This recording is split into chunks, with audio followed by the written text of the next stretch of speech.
79वें स्वतंत्रता दिवस के उपलक्ष्य पर देश के महान स्वतंत्रता सेनानी जिन्होंने देश को आजाद कराया, उन्हें याद करते हुए देश और विदेश में स्वतंत्रता दिवस धूमधाम से मनाया गया। इस अवसर पर कई ध्वजारोहण समारोह संपन्न हुए और तिरंगे झंडे को सलामी देकर महान स्वतंत्रता सेनानियों को याद किया गया। इसी कड़ी में आपकी अपनी पार्टी पीपल्स के राष्ट्रीय कार्यालय में पार्टी के राष्ट्रीय अध्यक्ष एडवोकेट रामबीर चौहान एवं पार्टी के अन्य पदाधिकारी एवं कार्यकर्ताओं ने ध्वजारोहण किया और झंडे को सलामी दी। इस अवसर पर देश के महान स्वतंत्रता सेनानियों को भी याद किया गया और उनको याद करते हुए नमन भी किया गया। आपकी अपनी पार्टी पीपल्स के द्वारा देशवासियों को स्वतंत्रता दिवस की शुभकामनाएं दी और आजादी की खुशी मनाते हुए झंडा फहराने के बाद लोगों को लड्डू का प्रसाद वितरण किया गया। आइए देखते हैं टोटल खबरें के वरिष्ठ संवाददाता राजेश खन्ना की इस विशेष रिपोर्ट में। जब 79वें स्वतंत्रता दिवस को लेकर पार्टी के अध्यक्ष रामबीर चौहान से उनकी प्रतिक्रिया जानने का प्रयास किया तो इस पर उन्होंने सरकार पर निशाना साधते हुए बड़े आरोप लगाए और इसके साथ ही उन्होंने एक बड़ा दावा भी कर दिया है कि सत्ताधारी पार्टी को देश में वोट पर छेड़े संग्राम में 17 अगस्त को धमाका होने वाला है। इसके एक सवाल के जवाब में जब उनसे जानने का प्रयास किया कि लाल किले की प्राचीर से प्रधानमंत्री ने दिवाली पर लोगों को तोहफा देने की बात करी और भगवान बिरसा मुंडा की देश भर में जयंती के कार्यक्रमों को लेकर घोषणा करी, उनसे जानने का प्रयास किया तो इस पर उन्होंने क्या कहा, आइए देखते हैं हमारे संवाददाता की यह विशेष रिपोर्ट। देश के 79वें स्वतंत्रता दिवस की सबसे पहले तो हम सभी भारतवासियों को 140 करोड़ का नंबर बताया जाता है, लेकिन 143 करोड़ के करीब अभी आबादी है। तो सभी भारतवासियों को देश के स्वतंत्रता दिवस की हार्दिक शुभकामनाएं। और इस शुभकामनाओं के साथ साथ जो आजादी की लड़ाई में लोगों ने स्वप्न देखा था कि हम सब लोग, भारत का प्रत्येक नागरिक इस देश को बनाने में एक भूमिका निभाएगा, उसमें कहीं ना कहीं हम भारतीय संविधान की भूमिका की एक बड़ी भूमिका है कि देश 1950 में जब भारत का संविधान लागू हुआ तो आज 75 साल के बाद संविधान के 75 साल पूरे हो चुके हैं। उसकी सबसे बड़ी विशेषता ये रही कि देश में डाइवर्सिटी होते हुए, भिन्नता होते हुए भी इस देश को एक सूत्र में पिरो के रखा है। आजादी से पहले भारत 650 रियासतों में बटा हुआ था। उसके बाद भारतीय संविधान की ये विशेषता रही और वर्ल्ड में सबसे बड़ा संविधान भारतीय संविधान माना जाता है। उसने देश के सारे नागरिकों को एक सूत्र में पिरो के रखा और देश के सामने समय समय पर चैलेंजेस आए हैं। हर वक्त, हर 5-10 साल के बाद कोई नया चैलेंज देश के सामने आता है। अभी भारतीय जनतंत्र के सामने, जो भारतीय लोकतंत्र है, उसके सामने एक बड़ा चैलेंज है कि लोकतंत्र में जो एक फर्जी नैरेटिव सेट किया जा रहा है कि भाई फर्जी लोगों को वोटर लिस्ट में शामिल करके और लोकतंत्र को लूटने की कोशिश है। ये सही मायने में जो इस देश का गरीब है, मजलूम है, जो पिछड़े लोग हैं, आदिवासी लोग हैं, उनके अधिकारों को लूटने की एक साजिश है। क्योंकि देश में आप अगर देखेंगे पिछले 10-11 साल से, चाहे वो मीडिया है या कोई और संस्थान है, देश में ना बेरोजगारी की बात होती है, ना शिक्षा की बात होती है, ना स्वास्थ्य की बात होती है, और ना ही किसानों की बात होती है, ना मजदूरों की बात होती है। आप टीवी डिबेट पे हिंदू मुसलमान देखेंगे, मॉब लिंचिंग देखेंगे, और इसके अलावा सिर्फ मोदी जी आप अब सो के उठ लिए, अब नहाने जा रहे हैं, अब मोदी जी ने ये कपड़े पहन लिए, देश में इस तरह की चीजें चला रखी हैं। तो हम आपके सामने ये बात करते हैं कि जब फर्जी लोगों को फर्जी वोट तैयार किए जाएंगे, जो एक्चुअल लोगों की विल है, जो इस देश के 140 करोड़ लोग जो वोटर लिस्ट के अकॉर्डिंग, जो सेंसस के रिपोर्ट के अकॉर्डिंग बताए जाते हैं, और लगभग 100 करोड़ वोटर इस देश में हैं, उन लोगों की भावनाओं को कुचलने का काम इस समय की जो रिजीम चल रही है वो कर रही है। अगर फर्जीवाड़े से लोकतंत्र को खड़ा किया जा रहा है तो इससे जनता का जो शासन है जनता के हाथ से छीना जा रहा है। और ये शासन छीनने के बाद जो पहले एक प्रक्रिया थी कि कुछ ही लोग, मुट्ठी भर लोगों के हाथ में शासन सत्ता रहेगी, उसी तरफ भारतीय जनता पार्टी इस देश के चुनाव आयोग को कैप्चर करके, इस देश के लोकतंत्र को खत्म करके चुनाव आयोग के माध्यम से इस देश में लोकतंत्र को खत्म किया जा रहा है।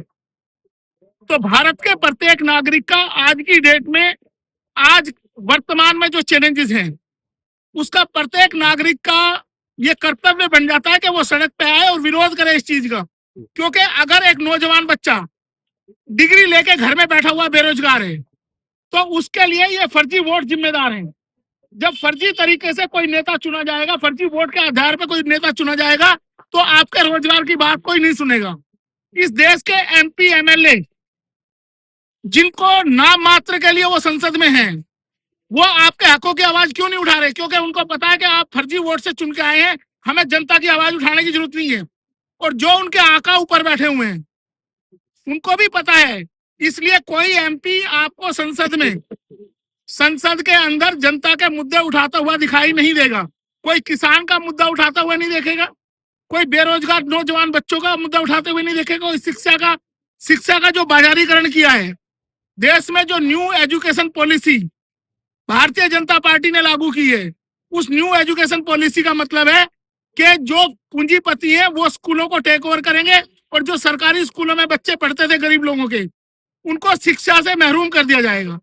तो इस तरह के शासन व्यवस्था में हर देश के हर नागरिक का यह कर्तव्य है कि सरकार से अपने अधिकारों को बचाने के लिए, जब आरटीआई एक्ट इस देश में लागू किया गया, RTI act, right to information act इस देश में था, राइट टू इंफॉर्मेशन एक्ट के बावजूद चुनाव आयोग देश के सुप्रीम कोर्ट में यह हलफनामा दाखिल करता है, ये एफिडेविट फाइल करता है कि हम किसी को नहीं बताएंगे कि किन लोगों के हमने नाम काट दिए और ये नाम किन के कटे हैं। आपको 2 दिन के बाद इस देश में एक और बम विस्फोट होने वाला है। वो बम विस्फोट क्या होगा कि जिन लोगों के नाम काटे गए हैं, आपको हैरानी होगी कि इस देश में जो एससी एसटी ओबीसी और जो माइनॉरिटी के लोग हैं उन्हीं के वोट काट दिए गए हैं। उनके वोट किसी को बांग्लादेशी के नाम पे, किसी को डेड पर्सन के नाम पे, किसी को माइग्रेंट के नाम पे, वो जो 65 लाख लोग कटे हैं, 65 लाख वोट कटे हैं, 2 दिन के बाद आपको पता चलेगा वो सारे लोग जिंदा हैं और वो सारे लोग बिहार में ही रहते हैं, लेकिन सिर्फ जाति और धर्म के आधार पे उनके वोट काट दिए गए ताकि उनके वोट से कोई सत्ता परिवर्तन ना हो जाए। तो एक और विस्फोट होने वाला है। और हम जिस भी राजनीतिक दल के नेता ने, जिस भी नेता ने ये हिम्मत की, जिस प्लेटफॉर्म ने, चाहे यूट्यूब चैनल है, किसी ने भी ये हिम्मत की कि इस मामले को एक्सपोज किया देश के सामने, हम उनको भी बधाई देते हैं। और हम आपके अपनी पार्टी पीपल्स की तरफ से भी ये आप लोगों को सहयोग करने की बात करते हैं कि इस मुद्दे पे हम सब लोग साथ हैं। इस लड़ाई में आपके अपनी पार्टी पीपल्स भी बढ़ चढ़ के भाग लेगी और ये जो फर्जी लोकतंत्र के आधार पे ये शासन सत्ता चल रही है, इसको उखाड़ फेंकने का हम आह्वान करते हैं। आईपीएम ने जो है सर 2 बड़ी घोषणा करी है। एक तो दिवाली पे कह रहे हैं कि आपको जीएसटी को लेकर जो है कि बड़ा जो है बोनांजा दिया जाएगा, और दूसरा जो है कि बिरसा मुंडा, आपकी जो भगवान बिरसा मुंडा की 200वीं जयंती जो है कि मनाए जाए कार्य, इस पे क्या कहेंगे आप सर? मेरा ये कहना है कि इस देश का प्रधानमंत्री पिछले 11 सालों से झूठ बोलता आया है। क्या उससे पूछा जाए कि 2 करोड़ लोगों को रोजगार मिला, 2 करोड़ नौजवान बच्चों को रोजगार मिला है? यूपी में शिक्षा का मर्जर कर दिया गया है, सारे स्कूल बंद किए जा रहे हैं, पूंजीपतियों को स्कूल दिए जा रहे हैं। वो अपनी सरकार से पूछे, देश का प्रधानमंत्री अपनी सरकार से पूछे, उत्तर प्रदेश के मुख्यमंत्री से पूछे कि जो सरकारी स्कूल बंद किए जा रहे हैं उनका मर्जर का एक्ट लाकर ताकि शिक्षा पूरी तरह पूंजीपतियों के हाथ में सौंप दी जाए। क्या उनकी घोषणा पूरी हुई? और हाँ, आपकी इसी बात पे मैं एक और बात रख देता हूं। केंद्र की सरकार से मैं ये मांग करता हूं आपके अपनी पार्टी पीपल्स की तरफ से कि केंद्र की सरकार एक श्वेत पत्र लाए, व्हाइट पेपर लाए संसद के अंदर, और प्रधानमंत्री जी ने 2014 से लेकर आज तक जो घोषणाएं करी हैं, हर स्टेट में जाके लाखों करोड़ रुपए की योजनाओं की घोषणा करते हैं, तो सरकार संसद की टेबल पे ये रखे श्वेत पत्र कि वो जो घोषणाएं की थी प्रधानमंत्री ने, हजारों करोड़ की, लाखों करोड़ की, क्या वो घोषणाएं पूरी हुई आज तक? और अगर वे पूरी नहीं हुई हैं तो इस देश का झूठा प्रधानमंत्री तुरंत रिजाइन करे। पिछले 11 साल से भारतीय जनता पार्टी हर राज्य में जब भी चुनाव होता है, प्रधानमंत्री कहते हैं 1 लाख करोड़ दे दूं, 2 लाख करोड़ दे दूं, 5 लाख करोड़ दे दूं। वो करोड़ जो डिक्लेयर किए गए हैं, जनता तक उनका क्या हाथ पहुंचे वो योजनाएं, और उनका इम्प्लीमेंटेशन हुआ या नहीं हुआ, सिर्फ घोषणाओं में रहेगी वो। तो सरकार श्वेत पत्र जारी करे उन योजनाओं के बारे में जो प्रधानमंत्री ने 11 साल में घोषणा की है।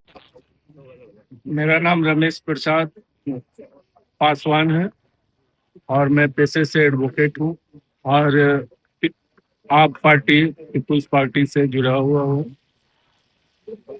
जहाँ तक अध्यक्ष महोदय ने अपना भाषण रखा, सारी चीजें इन्होंने रख दिया है।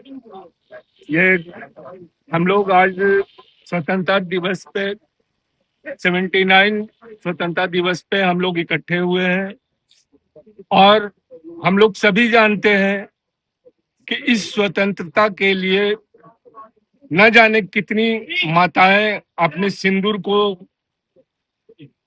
देश के हवाले किया, कितनी बहनें की राखी चली गई, तब जाकर के हम लोगों को ये आजादी मिली थी। और पूरे देशवासियों और जो भी यहाँ पे इकट्ठे हैं सबसे आग्रह करें कि न केवल हम लोग स्वतंत्रता दिवस इस रूप में मनाएं, खुशी है, खुशहाली है, लेकिन इसको त्याग और बलिदान को हम लोग भूल न जाएं। इन्हीं वक्तव्यों के साथ हम अपना वक्तव्य समाप्त करते हैं। जय हिंद, जय भारत।